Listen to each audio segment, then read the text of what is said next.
Hey guys, my name is Elijah, and in this tutorial I will show you how to create form in Monday.com. First, navigate to your project and select this Add View button. Now, simply click on Form.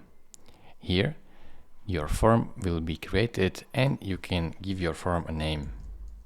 So let's say Form 1 and add a sub-items to your form. So add a name of your sub-item, so question 1, add a status, so let's say working on it or done, and then simply add a date. Then you can add another item if you want and add a status of your form and a due date.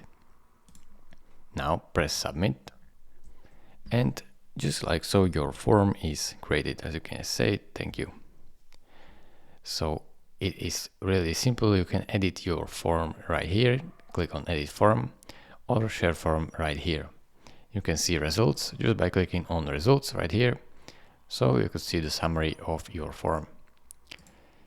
Thank you for watching. If this video was helpful to you, consider subscribing and liking this video, and I will see you in the next tutorial.